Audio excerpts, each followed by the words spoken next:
Numéro 3. NXIVM. Pour notre première entrée, nous allons un peu étirer la définition de célébrité. Si vous aimez la série Smallville, vous connaissez sûrement l'actrice Allison Mack. Elle a joué l'un des personnages principaux, Chloé Sullivan. Espérant avancer dans sa carrière, en 2006, Mack a intégré NXIVM. NXIVM a été fondé en 1998 à Albany, New York, par Kate Renier et Nancy Salzman. Salzman était une ancienne infirmière psychiatrique et dans une source, elle a été identifiée comme hypnotiseuse. Renier se prétendait scientifique, mais ne l'était pas. Il avait une expérience de travail pour et de gestion des marketing multiniveaux, qui signifie marketing multiniveau. Les marketing multiniveaux sont également communément appelés des systèmes pyramidaux. Il possédait et exploitait un marketing multiniveau appelé Consumer Byline. Le procureur général a fini par fermer le système et a infligé une amende de 40 000 $ à Renier. Environ 18 000 personnes ont rejoint NXIVM dans son histoire. L'organisation se présentait comme une ressource éducative d'auto-assistance. Les personnes qui ont initialement rejoint ont été séduites par un cours de 5 jours appelé le programme de succès exécutif. Cela leur a coûté 2 700 $. Beaucoup de personnes ont trouvé que le cours les aidait avec les problèmes auxquels ils étaient confrontés, y compris l'anxiété et le trouble obsessionnel compulsif entre autres. En 2009, le Dalai Lama prévoyait de visiter NXIVM, mais il a entendu des informations troublantes sur le groupe, alors il a annulé. Cependant, la visite a été reprogrammée et il les a visités en mai 2009 et semble avoir approuvé leur travail. Les critiques au sein de NXIVM ont soutenu que le cours était conçu pour amener les gens à se conformer à leurs enseignements de manière qu'ils n'auraient peut-être pas remarqué à l'époque. Ce n'était que de petits changements comportementaux qui ne semblaient pas très significatifs à ce moment-là. Le psychologue légiste John Hawkman a déclaré que le programme de réussite exécutive de Renier était un moyen de briser les gens plutôt que de les élever, les rendant plus malléables pour faire ce dont l'organisation avait besoin. Un exemple est la déclaration de mission en 12 points. Cette déclaration était lue avant chaque session du cours. Cela peut paraître peu, mais servait à aligner les participants. L'un des points stipule « Il n'y a pas de victimes ultimes, donc je ne choisirai pas d'être une victime ». Ceci à lui seul n'est pas suffisant pour suggérer que le meurtre de Nefarious était derrière cela, mais les critiques affirment que c'était une partie d'un système plus large visant à faire obéir les gens en secret. D'autres règles stipulaient que les femmes devaient embrasser Renier sur la bouche lorsqu'elles le voyaient, qu'elles travaillaient 17 heures par jour pendant le cours de 5 jours, et que celles qui atteignaient les rangs supérieurs de l'organisation vivaient dans des logements similaires à ceux d'une commune. Elles travaillaient aussi sans rémunération, courant dans les contextes occultes. En plus de signer un accord de non-divulgation, tout cela commence à dresser le portrait d'une organisation où se passe autre chose que de l'auto-assistance. Certaines femmes ont été invitées à une partie encore plus secrète de l'organisation. Le club secret s'appelait Dominus Obicus Serrarium, qui signifie Dominus Obicus Serrarium. C'est une longue phrase qui se traduit librement par la phrase « Seigneur/maître des compagnes féminines obéissantes ». Comme une grande partie de l'organisation, le groupe Dominus Obicus Serrarium a été présenté comme un groupe d'autonomisation. Pourtant, ce n'était pas du tout ça. Pour rejoindre le groupe, les femmes devaient donner une sorte de garantie. Plus précisément, le groupe voulait quelque chose qui pourrait être utilisé contre elles si jamais elles parlaient des activités de Dominus Obicus Serrarium. Les femmes qui ont été invitées dans Dominus Obicus Serrarium faisaient déjà partie de NXIVM, ce qui signifie qu'elles avaient été suffisamment endoctrinées à ce moment-là pour être à la disposition de régner à tout moment. Le fait de ne pas lui répondre rapidement entraînerait une punition. Une punition était de priver les femmes de nourriture. Certaines des femmes qui en faisaient partie ont été contraintes à des relations sexuelles avec Renier. 17 femmes ont même été marquées d'un symbole fait à partir de ses initiales. En 2017, Sarah Edmondson, membre de NXIVM, a porté plainte contre le groupe auprès du département de la santé de New York. Edmondson est une actrice surtout connue pour son travail de doublage dans la série Geronimo Stilton et 2 films Bratz. Edmondson a dit avoir rejoint NXIVM pour relancer sa carrière d'actrice en difficulté. Elle a déposé sa plainte après être devenue membre du groupe secret Dominus Obicius Serrarium. Elle a été fortement troublée par les actions du groupe. La plainte déposée par Edmondson a provoqué une vague de couverture médiatique négative pour NXIVM. En retour, il y a eu un exode massif de personnes de NXIVM. Les choses sont devenues si mauvaises que Régnier a fui au Mexique. Cependant, en mars 2019, Régnier a été arrêté au Mexique et extradé vers les États-Unis. Au cours de l'enquête, d'autres crimes ont été révélés, notamment le vol d'identité, le travail forcé et le blanchiment d'argent, pour n'en nommer que quelques-uns. Il y a eu également d'autres arrestations, dont celle de Nancy Salzman, cofondatrice du groupe, et de 2 membres de haut rang du culte, Claire Brofman et Allison Mack. Brofman est une héritière de l'alcool Seagram et dispose de moyens financiers considérables. Elle aurait dépensé environ 150 millions de dollars dans NXIVM. Environ 50 millions de dollars ont été dépensés pour poursuivre les critiques de la secte. Allison Mack a utilisé son influence pour convaincre les femmes de rejoindre Dominus Obicius Serrarium en le présentant comme un groupe d'autonomisation pour les femmes. Peut-être était-ce parce qu'elle était une actrice quelque peu célèbre, ou peut-être était-elle capable de convaincre les gens. Quoi qu'il en soit, il semblerait que ce soit son rôle au sein de l'organisation. Elle a tenté d'attirer Emma Watson, star de Harry Potter, vers Dominus Obicius Serrarium via un tweet. Selon tous les comptes, ce n'était pas un recrutement réussi. Bien que Mack semble se retourner contre Régnier, devenant un informateur contre lui, Brofman semble lui être resté fidèle jusqu'à la fin.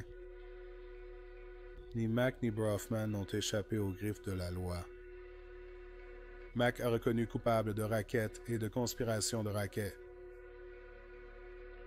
Elle a été condamnée à 3 ans de prison et à 3 ans de libération surveillée après avoir purgé sa peine de prison, ainsi qu'à une amende de 20 000 $. Elle a fini par purger 2 ans.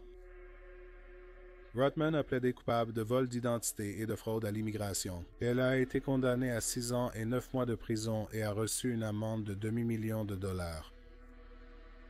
Nancy Salzman, cofondatrice et préfet chez NXIVM, est accusée de vol d'identité et falsification de documents. Elle a falsifié des documents pour faire croire que NXIVM n'était pas aussi coupable qu'il l'était. Elle a été condamnée à 3 ans et demi de prison. Stephen Régnier a justement reçu la peine la plus sévère pour son rôle dans la création et la gestion de l'organisation. Lors de son procès, de nombreux anciens membres de NXIVM ont déclaré qu'ils avaient été manipulés psychologiquement et qu'ils étaient constamment menacés d'être poursuivis s'ils parlaient ou n'étaient pas d'accord avec lui. En plus des relations sexuelles forcées, du travail non rémunéré et d'une multitude d'autres crimes, il a été condamné à 120 ans de prison. Les crimes dont il a été reconnu coupable en 2020 comprenaient, mais ne se limitaient pas, au trafic sexuel et au travail forcé. Ainsi, cette seule organisation brillante que le Dalai Lama a visitée, qui semblait être axée sur l'auto-assistance, l'émancipation des femmes et les aspirations professionnelles, qui a duré 22 ans, s'est terminée avec ses principales figures envoyées en prison avec une série de crimes et de nombreuses victimes dans leur sillage.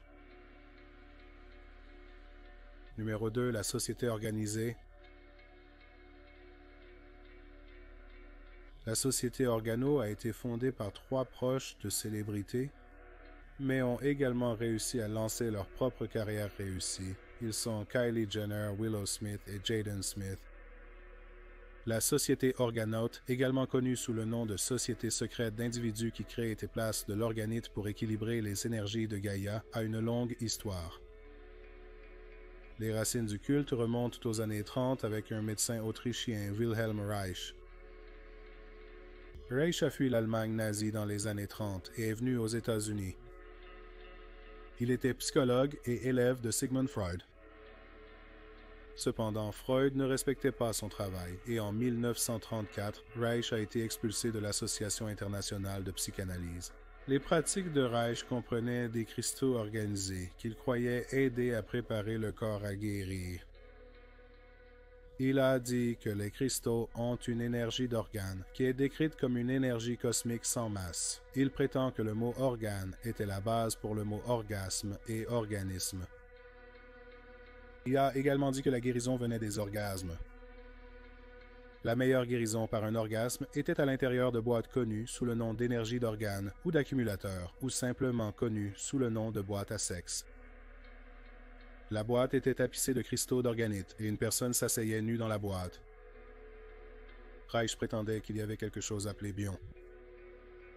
Selon le musée Wilhelm Reich, les bions sont des formes de transition dans le processus d'organisation de la matière de son état non vivant à son état vivant et sont toujours trouvés lors de la décomposition de la matière organique. Reich pensait que des bions étaient libérés lors d'un orgasme. Il a dit que la boîte libère également des bions. Reich prétendait que la boîte avait des capacités incroyables, comme tromper les tumeurs cancéreuses. Bien sûr, cela n'a pas été prouvé scientifiquement, car si c'était le cas, les personnes atteintes de cancer auraient des orgasmes dans la boîte, plutôt que de subir des traitements comme la chimiothérapie ou la radiothérapie.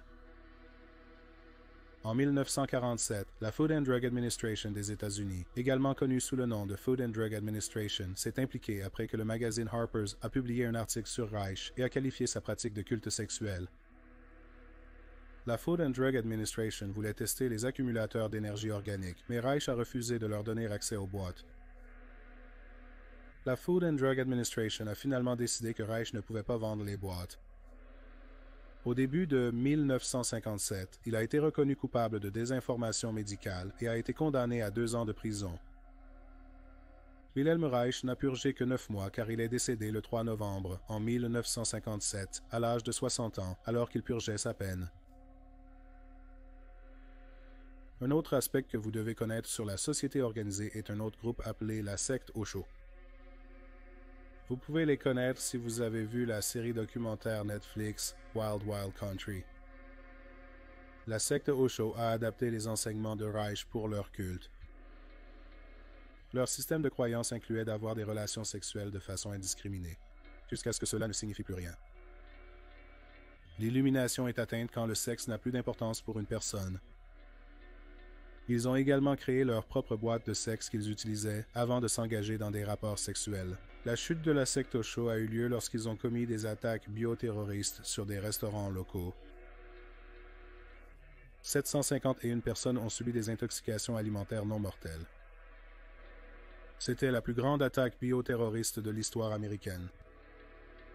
La secte espérait rendre une grande partie de la population malade, afin qu'elle ne puisse pas voter lors d'une élection locale, où des membres de la secte se présentaient. La société organisée a basé son système sur les principes de ces deux groupes. Comme vous vous en doutiez probablement, Kylie Jenner, Jaden Smith et Will Smith sont très intéressés par les cristaux organisés. En 2014, Kylie a posté une photo d'elle-même sur Instagram tenant un cristal en forme de pyramide, accompagné d'une simple légende qui disait « Amour ». Les trois sont souvent aperçus achetant des cristaux ou postant des photos de leur fabrication de cristaux d'organite. Bien que cela puisse sembler très éloigné de Reich et de la secte Osho, comme s'ils n'étaient que des enfants s'intéressant à la fabrication de cristaux, Willow a posté une photo sur les réseaux sociaux, tenant le livre écrit par le leader de la secte Osho, Bhagwani Sri Rajneesh. Willow et Jaden semblent très intéressés par la secte Osho et ses enseignements. Leur ami, l'ancienne star de Han Montani, Mosias Arias, les a initiés aux enseignements de la secte. Alors, est-ce que ce que font Kylie, Jaden et Willow est un signe de leur implication dans une secte ou sont-ils simplement intéressés par les cristaux? Numéro 1. Scientologie. La scientologie est de loin la secte la plus influente de cette liste et a certainement le plus de pouvoir de star. Les membres incluent des célébrités comme Tom Cruise, John Travolta et Elizabeth Moss. La scientologie a été fondée par elle, Ron Hubbard, dont le nom complet est Lafayette Ronald Hubbard. Hubbard est né à Tilden, Nebraska en 1911 et il a fondé la religion en 1954. Il a commencé sa carrière en tant que scénariste et écrivain de science-fiction pour des magazines de pulp. Il a servi pendant la Seconde Guerre mondiale et a prétendu avoir été blessé au combat. Il affirmait que ces pratiques, devenues ensuite partie de la scientologie, l'avaient guéri. Il n'a cependant pas été blessé durant la guerre. Après son service, il a continué à écrire, mais son focus a changé pour la santé mentale. Ses écrits ont formé la base de la scientologie. En mai 1950, Hubbard a publié le livre le plus important de la scientologie, Dianetics. Les scientologues croient fondamentalement en l'existence d'êtres appelés tétans. Un tétan est une âme qui ne fait pas partie d'un corps physique. Ils vivent plusieurs vies, mais sont finalement immortels. Une autre facette de la scientologie est de trouver comment surmonter le traumatisme. C'est parce que, selon les enseignements de la scientologie, les gens ont un esprit réactif et il prend le dessus sur notre esprit analytique lorsque nous sommes confrontés à un traumatisme. L'esprit réactif a également des engrammes, qui sont des images négatives qui pourraient être liées au traumatisme qu'une personne est en train de vivre. Une des manières dont la scientologie traite ce traumatisme est par le biais d'un audit avec un imètre. Le processus comprend le fait d'être connecté à un imètre qui est censé identifier les changements émotionnels chez la personne. Les engrammes viennent au premier plan pendant l'audit, puis les éliminent. C'est alors qu'ils deviennent clairs, un terme fréquemment lié à la scientologie. Selon l'Église, la scientologie compte 10 000 églises dans le monde, dans 167 pays. De plus, le taux de recrutement est élevé, avec 4,4 millions de personnes qui rejoignent chaque année. Cependant, les chercheurs ont dit qu'il est plus probable qu'il y ait des centaines de milliers de scientologues, pas des millions. Alors, comment la scientologie attire-t-elle les adhérents, surtout ceux de haut profil? Les scientologues recrutent via des tests de personnalité. Ces tests prétendent vous dire ce qui ne va pas chez le sujet et le testeur leur fournit des informations sur la façon dont l'Église peut les aider avec ces problèmes. Ils se concentrent également beaucoup sur le recrutement d'acteurs, en particulier de jeunes acteurs en devenir, leur disant qu'ils peuvent faire de leur carrière un succès à Hollywood. De nombreux acteurs célèbres ont débuté en scientologie dès leur jeunesse. Tom Cruise a appris la scientologie de sa première femme, Mimi Rogers, bien que Rogers ait dit que ce n'était pas le cas. Cependant, Cruise a rejoint en 1986 en tant qu'étoile montante. John Travolta a appris la scientologie encore plus tôt en 1975. Il avait abandonné l'école secondaire, espérant faire carrière à Hollywood, et travaillait sur un film quand un autre acteur, Joan Prater, lui a donné le livre Dianetics. Il attribue son succès à la scientologie. La défunte Kirstie Alley a déclaré publiquement que la scientologie l'a aidé à vaincre son addiction à la cocaïne. Le scénariste-réalisateur Paul Haggis, qui a depuis quitté l'Église, a rejoint en 1975 quand quelqu'un lui a donné le livre Dianetics à l'extérieur d'un magasin de disques. Il avait une dispute avec sa petite amie de l'époque et il pensait que Dianetics et l'Église aideraient à sauver leur relation. Pourquoi la scientologie est-elle si controversée? Il y a eu des critiques presque aussi longtemps que l'Église elle-même. Une critique majeure est le coût pour les membres. Par exemple, ils ont des cours qui coûtent environ 300 000 $, et cela n'inclut pas les autres coûts associés à l'Église. En 1958, l'Internal Revenue Service a révoqué le statut d'exonération fiscale de l'Église. L'une des raisons à cela est qu'ils vendaient des cours de conseil. Cependant, en 1993, après une longue bataille juridique, l'Église a de nouveau obtenu son statut d'exonération fiscale. En 1963, le Los Angeles Times a qualifié la scientologie de citation, une secte pseudo-scientifique. Fin de citation. Également en 1963, la Food and Drug Administration a fait une descente dans une église à Washington, district de Columbia, et a confisqué leurs émettres. L'Église les employait pour diagnostiquer et soigner les maladies. La Food and Drug Administration a soutenu que ces appareils n'avaient jamais été autorisés à ces fins. En 1966, à cause de leurs nombreuses batailles juridiques, l'Église a créé le Bureau du gardien, dont la fonction était de défendre l'Église contre les poursuites judiciaires, qui attaquaient en justice ses supposés ennemis. Le département est aujourd'hui appelé Bureau des affaires spéciales. Il y a aussi des allégations contre David Miscovich, qui est devenu le leader après la mort de Hubbard d'un accident vasculaire cérébral en 1986 alors qu'il avait 74 ans. David a indiqué que Hubbard n'est pas vraiment mort. Il a atteint un autre niveau d'opération TEN et il n'a plus besoin d'un corps pour survivre. Les gens ont dit que David Miscovich est un leader cruel et tyrannique qui a été physiquement violent envers de nombreux membres de l'Église. Il a frappé et donné des coups de pied à d'autres scientologues qui pensent qu'ils ne peuvent pas agir contre lui en raison de sa position élevée dans l'organisation. Il est également manipulateur psychologiquement. D'anciens membres ont dit que beaucoup de personnes ont été mises dans un endroit appelé le trou, qui sont 2 remorques doubles larges. Un jour, David est venu voir les gens dans le trou et a dit qu'il jouerait à la chaise musicale et que le gagnant serait autorisé à rester sur la base. Il semble que tous les joueurs se soient rapidement affrontés avec violence, chacun voulant désespérément rester. C'est juste un exemple de la façon dont David affirme son pouvoir dans le groupe. Il y a aussi beaucoup de controverses entourant sa femme, Shelly Miscavige. Elle n'est pas apparue publiquement depuis des années. Certaines personnes ont dit qu'alors que son mari était absent en juin 2006, elle a comblé certains postes vacants sans sa permission. Ensuite, elle s'est retirée de la vue publique. L'implication est que David affirme son pouvoir chaque fois qu'il le juge nécessaire, même sur sa propre femme. Enfin, une raison majeure pour laquelle la scientologie est perçue comme une secte est due à la politique de déconnexion.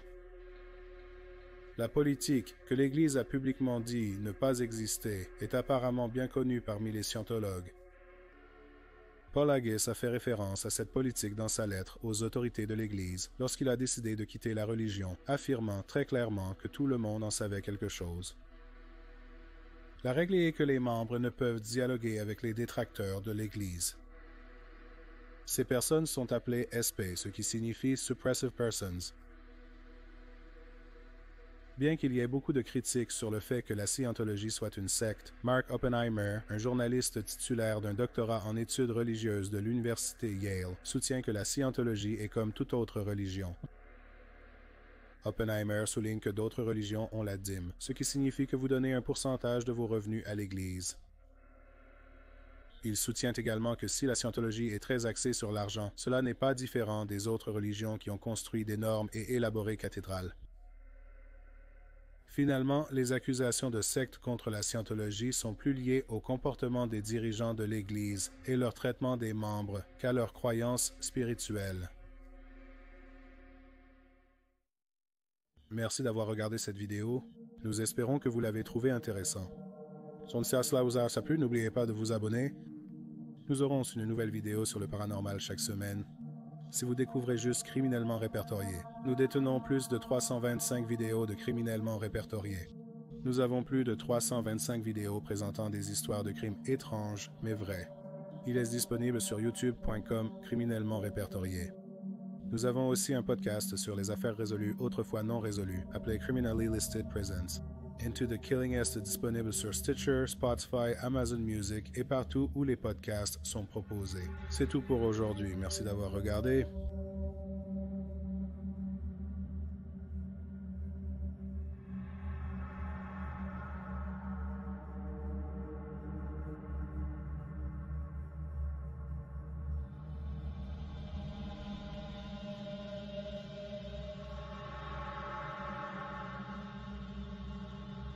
Merci.